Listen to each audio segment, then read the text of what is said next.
What's good, YouTube? Once again, it's your boy OG Hollywood coming back at you with another edition of the Ferguson Chronicle. Today, I have in studio a guy by the name of Mr. Alan Grant. Mr. Alan Grant is in studio to tell his story. But before I get started, like I say, I always have to tell you a little bit about me. Did 10 years on that Ferguson unit. Ran up and down those hallways, did a lot of in and out, met a lot of guys on that unit. And today is one of those guys I met on that unit. And like I said, his name is Alan Grant. And he's here today to tell his story.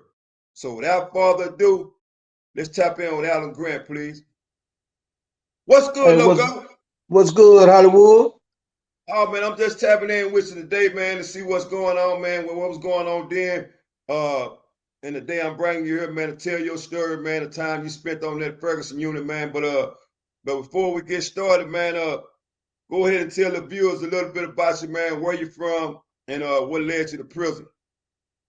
Well, first of all, my name is Alan Grant, aka Big Loco. I'm Austin, Texas.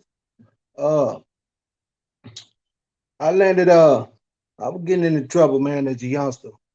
You know, I was 17, running with gangs and selling dope. And, you know, in 1991, I caught a murder case. I was tried and convicted and given 75 aggravated years. And Ferguson Unit was the first unit they put me on. In 1993, I rolled up on the Ferguson Unit. I hit that back door in Ferguson Unit, and it was the game changed. So let me ask this, man. So what was it like for you, man, getting off at the back gate of the Ferguson Unit, man? What was going through your head when you got off at that back gate, man? When we first pulled up, you know, it was something else. You know, Fields was coming in, and you had people hollering at the bus. And then when we got to the back, we got back there to the back where, you know, they go through our property and whatnot. You know, the first thing the officers asked us back then was, you know, they looked at my tennis shoes and said, "You want us to keep them tennis shoes, or do you want to take them with you?" I'm gonna take my shoes with me. What you asked me that for? Because you're gonna have to fight for them shoes you get to the block. And I'm like, I just kind of shook my head and laughed, you know. But you know, pulling up Ferguson, when you heard about the Ferguson Unit, you know, everybody had butterflies. You know, everybody had butterflies. You ain't never been through nothing like this here before. You're gonna have butterflies, it's whether you act on them or not. You know, you got 75 years. My biggest fear was 75 years, man. Am I gonna ever get up? Am I gonna ever leave this place? You know, that was my biggest fear. So, you know, am I ever gonna leave this place? When would I leave this place? So let me ask you this, man. So just like you told me and the viewers, man, your first day, right? Let's talk about that first week. What was it like for your first week? All right, when after we went through classification and everything, back then, they just didn't put you on a regular block. B block back then was like an orientation block. Yeah. They'll put you through like 30. You had to go to B block for 30 days for orientation. Yeah. To get used to get you used to prison. So you know the dudes, and you know how to, you know, your lay-ins, go to work, and this and that. You know, my first day there, you know, soon we got our properties and what block we was going through. You know, soon as we hit that hallway, yeah, man, it was niggas out in the hallway. They walking by looking at your shoes. You know, they were looking at your shoes and then looking at you, and our hands all together like, yeah, you know, yeah, big homie, I like them shoes, you know. I'm like, man, shit, I like them too. You know? It was different back then, you know, because my first day in the field, I seen so many fights that make no sense. Yeah. And I had my first fight the second day I was there. I had my first fight, and then coming in when you coming in from fields and stuff, man, especially that last end, everybody on the back dock naked, going into the showers, you got people sitting there pulling on themselves, and man, so I was ready, man. I was ready to, so man, y'all got me fucked up. Excuse my language. Yeah. But my first fight, well, I forgot his name, was that dude about 6'4" out of Fort Worth. Yeah. I was a slugger. He had one of them Hitman Hearns type of boxing game. Yeah. And shit, he skinned. I dropped him about 3 times, but he skinned me up. Yeah. I ain't know nothing about no boxing or no penitentiary style fighting or none of that. It ain't no such thing as you hear somebody say I ain't never lost no fight, you ain't fought nobody. Yeah. And I seen some things at the Ferguson Unit, man, that hey man. Oh man, it was crazy, man. You see some crazy shit back there. Wasn't no saving nobody. You didn't have no homies. They didn't know what no gang was. A lot of people didn't know what no Crip or no Blood was. It was all about where you was from. I was from Austin. Everybody, if you went out of Houston or Dallas, they felt as though you wasn't shit back in those days until you earned your respect. Until you earned your respect, and I had earned my respect. I got a lot of cool partners out of Houston and Dallas. Swade, Wade. I met some killers, man, but they good people. Yeah. Swade, Wade, and Pigeon Toe Peels and Mike D's and Geechee Dan. I know Geechee. Yeah. You know I know Geechee. Geechee and man, Baby Cash. A whole lot of people out of Houston, Big Lockett, Somerville's. I ran into a whole lot. Big Papa was over there. I seen a lot of people that you didn't interview so far. I was over there with him. But a lot of good dudes, man. But prison was it ain't nothing fun about prison, man. So let me ask this, man. So I know while we was all in prison, man, we went through different things, right? Yeah. So let me ask this, man. So during your time in prison, right? Yeah. Did you lose anybody? Yeah. I lost a bunch of family members. I lost my grandmother. I lost a cousin. And I lost my mother in 2000. I mean, you remember that. Yeah. When I lost my mother in 2000. And that really hurt me. That's that sad when the woman that brought you into this world, and it was always there for you no matter what, had your back, it's sad when we can't be there for them when they need us the most. Yeah. That's one aspect of prison I never forgive myself for. Not being able to be there for my mama, to lay her to rest when she passed on. She was always there for me. Yeah. And then right before I seen parole, I lost my oldest brother. Yeah. I lost my oldest brother in 2012. It was in February 2012. I lost him. And the following month, March 27th, which is my other brother, it was his birthday. I got to lay in for parole. So let me ask this, man. So, because I know we spent a lot of time in those day rooms, right? Yeah. And like I said, we met a lot of guys, in those day rooms, man, and we bonded with a lot of guys, right? Yeah. And we had a lot of visions that was planted in our head so we can exercise those visions once we were free, right? So let's talk about some of those visions that were planted in Loco head in the day room in the time he spent on that Ferguson unit, man. What was some of the vision you had in your head to help you get to the next level after you was set free? The business I had in my head was getting out. A lot of people vision getting out, owning their own business, or driving trucks, and you know, I was like, man, if I can come down here and work 22 years for free, and I can get out here and work 22. I can get out here and work. All these years I didn't know I could have been working out there. So I had to come up with, first I had to, I had to get my mind right. I had to get my education. I had to take up some self-help programs and, and find out what resources that we have for us when we do get out. And once I found those things out, like, when I got out, I did, I got my CDL, and right now I'm driving trucks. I drive cement trucks right now. So, that was one goal. That was one of my goals that I wanted to do, and I'm doing it. So let me ask this, man. So I'm gonna go back a little bit, man, and speak about the people you lost while you was in prison, right? And Right. how did you continue to prepare yourself from a mental standpoint after you lost your mother? After I lost my mother, I talked to God.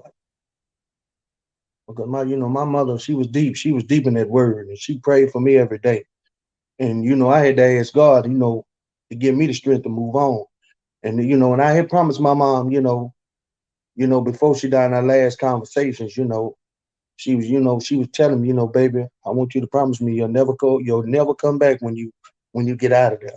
Yeah. And and I wanted to honor that. And so, and she always told me, man, talk to God. I talk to God like I talk to you and anybody. Yeah. Because, regardless of the situation without God, man, we can't do nothing. Yeah. Ain't nothing gonna go right. And that's what I did, man. And in every step of the way, even with what I just went through, like I just went through something 2 years ago. You know, I was at work, and I came in for my I was finna get my fourth load, and I seen a text on my screen saying come in the batch house. So when I went in the batch house, I hollered at my supervisor. I said, hey, what's going on? I said, what's up? And you called me. He said, no, he couldn't even look at me. So I'm like, well, who called me in here? When I turned around, it was about 4 or 5 undercovers right there. And they like, hey, you Mr. Grant? I said, yeah. They put your hands behind your back. I said, for what? And he said, well, I was told to bring you to precinct for aggravated robbery. Aggravated robbery? And I went down there, man. They charged me with aggravated robbery and booked me. I sat in there for 2 years for something I didn't do, and lost everything. And I had to sit there, man. And like I said, once again, God is good. You know, after 2 years, man, all cases was dismissed. They seen it wasn't me in the video, none of that. And they dismissed the charges, let me go. Here I am, went right back to the same job. I'm back driving trucks. You know, I'm back with my family. God is good, man. You know. So let me ask this, man. So we're gonna go back to the time you received the news that you was gonna finally be released from the Texas Department of Criminal Justice, right? Yeah. Take us back on that day, man, and what was your feeling? What I was your was in the feeling? Dayroom on the Hughes unit. I was on the 18 dorm. And I had got an email from my homegirl. She told me, she said, call me. I got something I need to tell you. So I got on the phone, I called her, and she was like, you got a FI3. And I told her, I said, say, man, quit playing with me. She said, I'm serious. You got a FI3. Yeah. I said, say, man, let me call you back. So, I called my brother, and I told him, I don't know, my brother wasn't home. I called my sister-in-law, told her. And now first, after I hung up with her, I went upstairs to my bunk and laid on the floor and just cried and thank God. That time, Scott, man, I cried. I got on the floor. Yeah. And I cried for about 30 minutes. And I got up and went call my brother. And he did the same thing. Yeah. Man, I call you back. And he did the same thing. So yeah, and then I got out about a month and a half after that. No, take that back, about two and a half, because I had to go to changes. I had to take up changes. I mean, man, you know what changes is, but for the viewers, explain to them what you mean when you said changes. Changes is a class where it's a class that really prepares you for the world. You know, they talk about all types of scenarios and aspects of life. Well, you know, about getting a job, they teach you about interviews, uh, you know, less substance abuse, and they teach you about everything. But the most important thing is they preparing you to enter back into society. So let me ask this, man. So uh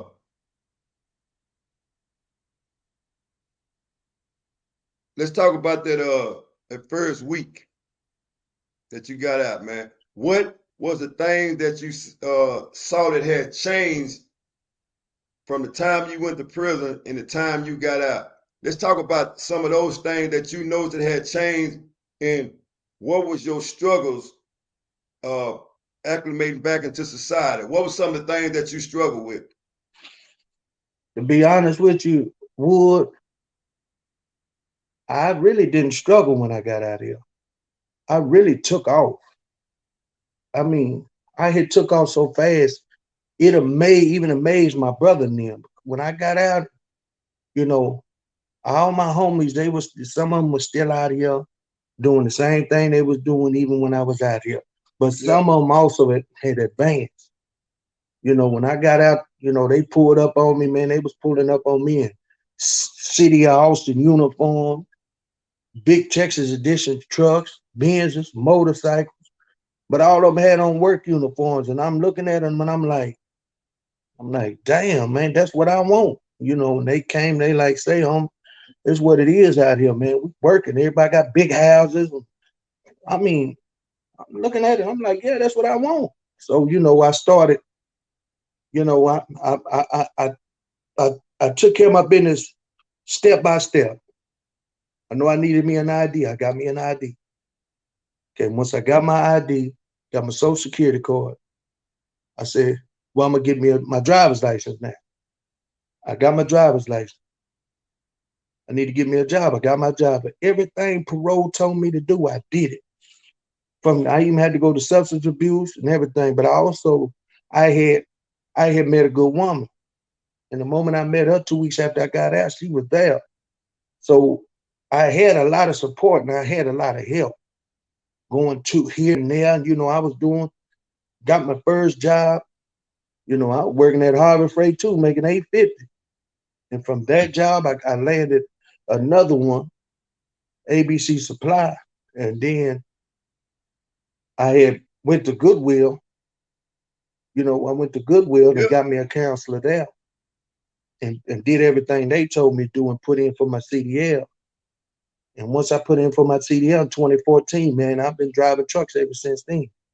So it really wasn't no struggle. You know, people was laughing because, you know, telephones, you know, my people were playing with me about the telephones and the Yeah. remotes. Brother told me the remote one day. I'm looking at the remote like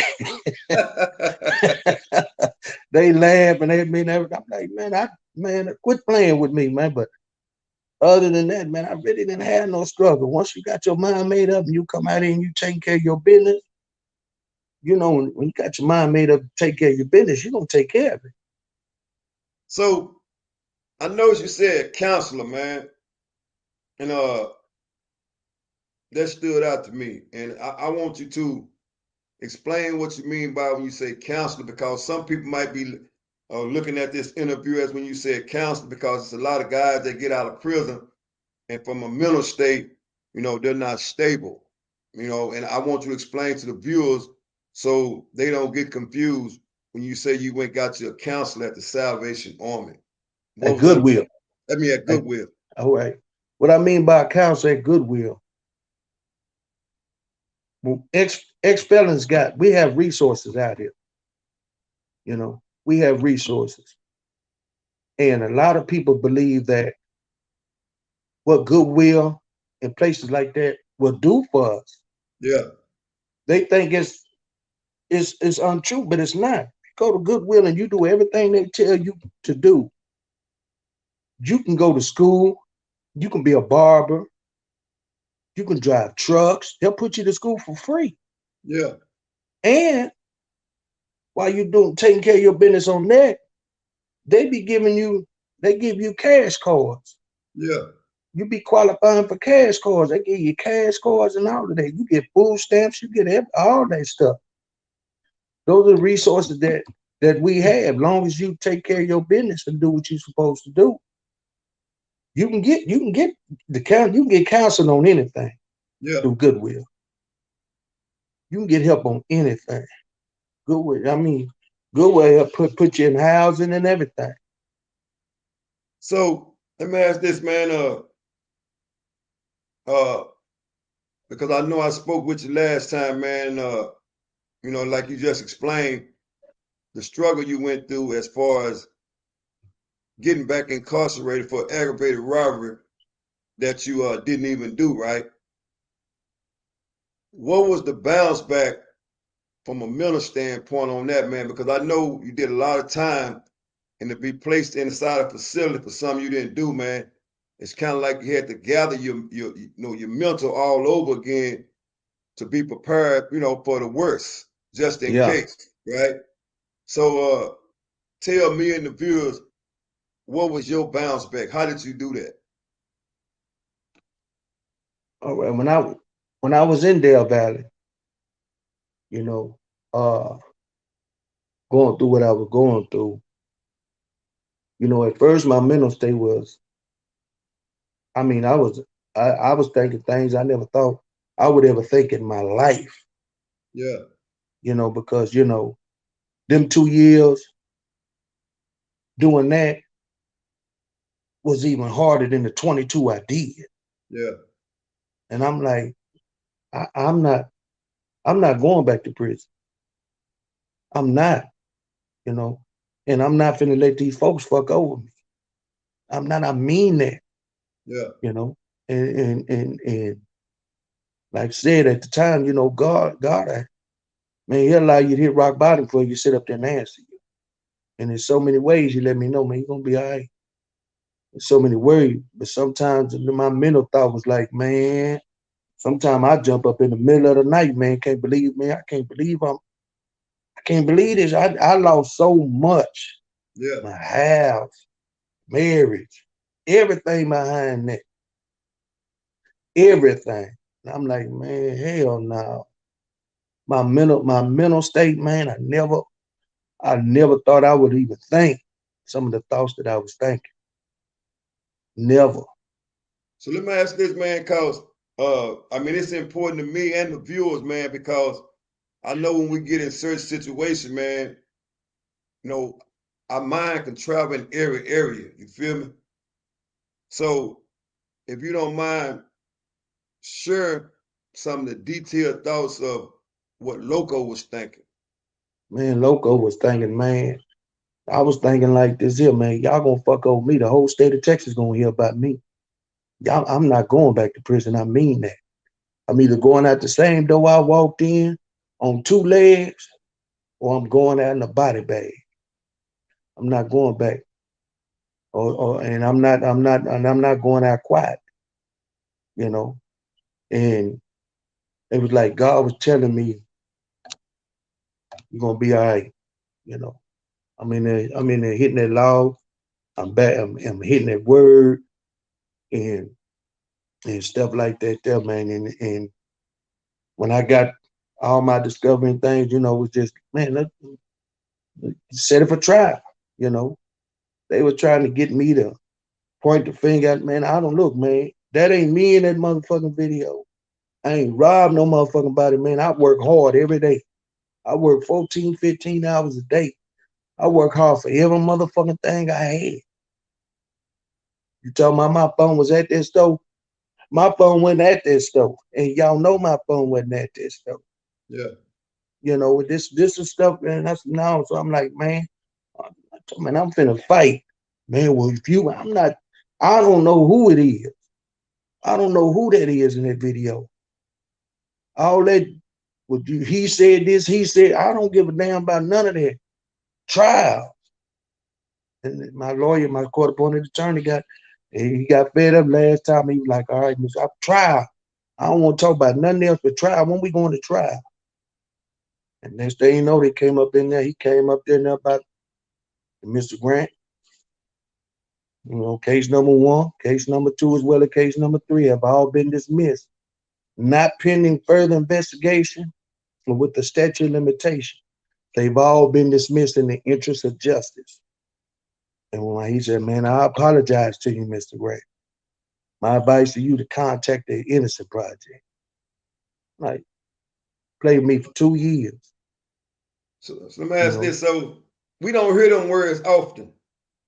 You know, we don't hear them words often when you step in that courtroom as an ex-con.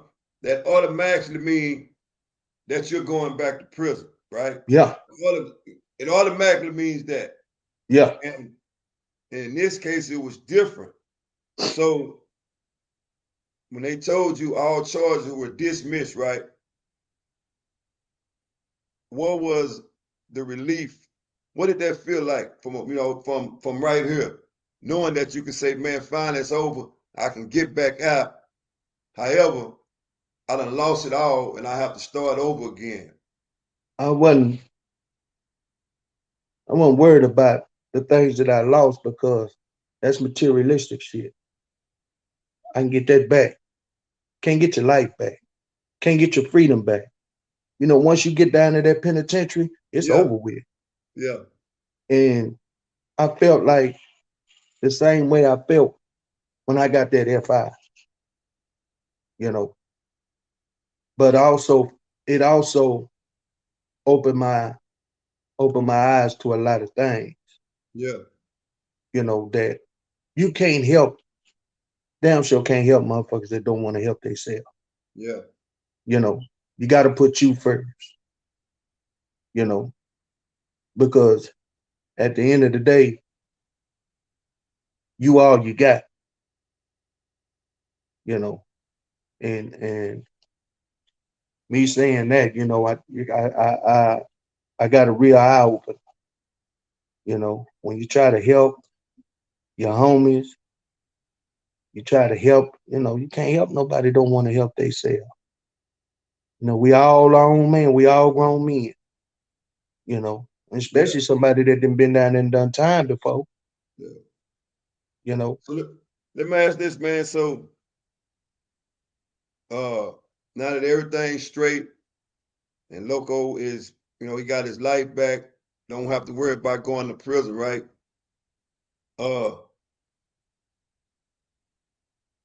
What is, well, let me rephrase that, man. What are some of the important things in your life now and some of the things that you really appreciate, man? Say that again, I didn't hear you. I said, tell me and the viewers what are the most important things in your life and some of the things that you appreciate since you got your freedom back after being locked up for 2 years in the county jail for a crime that you didn't commit. Oh man, my family, man. You know, my brother, my sister-in-law, my nieces, my nephews, you know, even my ex-wife. I got all types of, you know, I still got support. You know, God. But you know, it just, you know, when I see my nieces and my nephews, you know, that's it, man. You know, I even went back home. You know, I'm originally from Des Moines, Iowa. Yeah. You know, I went back home for the first time. I ain't been home in 40 years. And got to see, you know, some more nieces and nephews, all my family. Well, you know, the family I could see. Yeah. But, you know, and just having, man, being back to work, you know, same job. You know, my supervisor had told me when that went on, man, go take care of your business and come on back, you know. And I got out, they hired me right back. I'm back working. You know, got my bro, my sister-in-law. You know, some of my my real homies. Yeah. Some of my real friends, my real people. You know, and hey, man, it's some of the most important things to me, man. And right now, I ain't trying to hear grown man shit. Yeah. So let me ask this, man. After all those years working for free, right?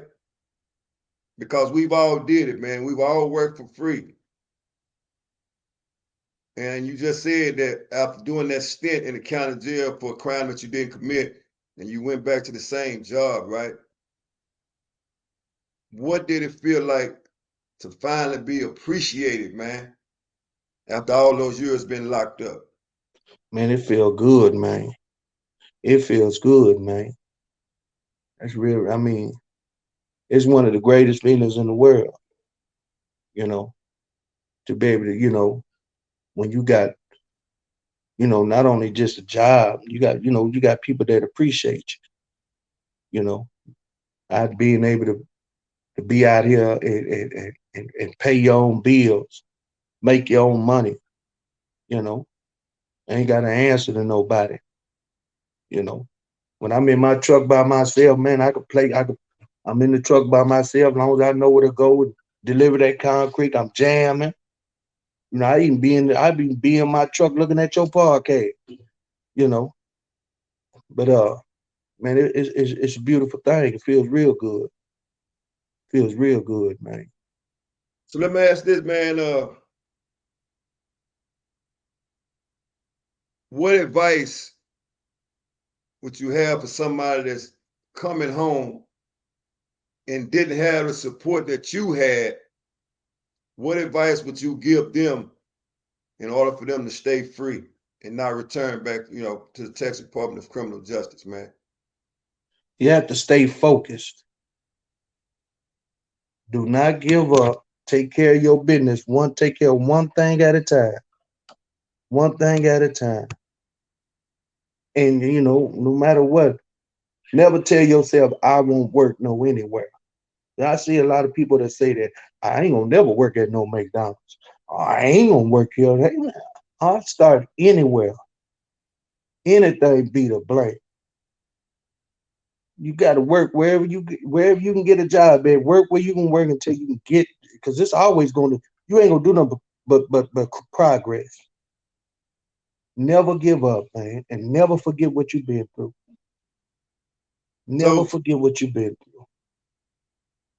during your incarceration, man, because we all bring back different things to society, and I always like to ask the question, man, because that was then, this is now, right? What is the most important thing that you brought back from prison, man, that helps you in your everyday life? The most important thing that I brought back from prison, Yeah, that helps you in your everyday life from a mental standpoint. you know, I don't never forget where I came from, because just like that, you can go back. I never forget where I came from, and everything that I done been through, good and bad, in prison, I never forgot. The self-help classes I took, and so forth. So with that being said, everything that I got in prison, even with connecting back with God, you know, and sometimes, we get caught up sometimes and forget about that. It's Yeah. so easy to go back, you know. I learned the hard work ethics down now. I learned how to keep a job down now. Because if you got a job down now, you able to make money, especially if you Oh wasn't yeah, too yeah, much yeah, getting no most money. definitely that. Yeah. If you kept your job down now, 9 times out of 10, you at work and you ain't in the day rooms and they're getting caught up. That's a lesson I learned. Yeah. And if you work hard, any job that I had, I worked hard, I worked good. So therefore, when you work hard, you got other people that want you to work for, Yeah. you know. So we already know, we always be in a position where you can make something happen for yourself. instead of being on lockdown at the time. You know, I learned a whole lot in prison. We learned a whole lot. You know, we always kept us a job and I always stayed in position. Yeah. You know, just like you was able to stay in position to do things you was doing. Yeah. You know, and yeah, that so with that, like I said, man, I work hard, I keep me a job, and you know, stay away from bullshit, man. So man, let me ask this, man. So if it's any one person, whether it be black, white, Hispanic, or any other necessity, right? Give them your advice on how to stay out of trouble and what they can do to just direct their path in a positive way, man. Give them some advice, man. The advice I give, first and foremost, you got to give yourself a chance you ain't never gave yourself. You have to stay away from people that's not trying to be successful, that's not working, that ain't trying to do nothing for themselves. Because 9 times out of 10, if you hanging with people that's not trying to be successful, that's not working, that ain't trying to do something for themselves, you know, then you won't 9 times out of 10 be caught up in the same bullshit they caught up in. You know, like I said, it's no, when it comes to people in prison that been in prison and been down there, it's no excuse, Hollywood. When you get free from prison, there's no excuse. You can't blame your family for not being there. You can't blame, you know, each and every one of us got ourselves in prison. It ain't our mamas and daddies and get us down there in prison. No, none of that. It's we got ourselves there. So we can't hate them when they couldn't send us no money. You can't sit back and put none of that shit on them when it was our decisions and the choices that we made to get us down there. You can't blame everybody. You can't make keep making excuses. Oh, I can't find no job. You're a lie. I got a background. You're a lie. I got a background. I'm still on parole. I got 75 years. No excuse. You only got one life. Yeah. And how you live it, that's you. You know, you got to sit up there, man, and make wise decisions. Man, I love it. I love it out here, man. I love being able to eat what I want to eat, wear what I want to wear, go where I want to go. Yeah. Watch what I want to watch on this big screen TV. Sleep in a good bed. Ain't got to worry about that old thin ass mattress. Yeah. You know, it feels good. If that's what you like, then hey, man. Yeah. Hey, man. I don't even salute you. That's you. So let me ask this, Loco, like I do anybody else, man. I always let them close the show out on their note, man.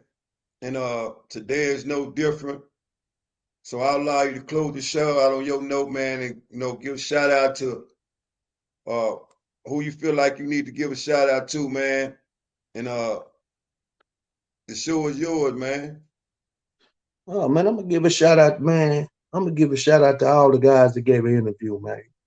Especially, I give a shout out to you, man, because you're doing something good, Hollywood, and I salute you on that.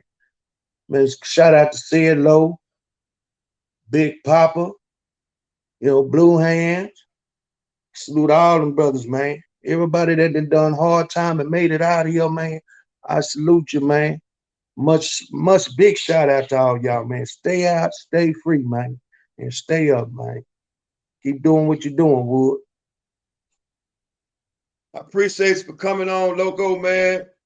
Like always, been good seeing you, man. Stay up, stay positive, man. God bless you and your family and everything around you, man. And I hope to have you back in studio real soon, bro. Man, anytime, man. Anytime. Salute. Salute.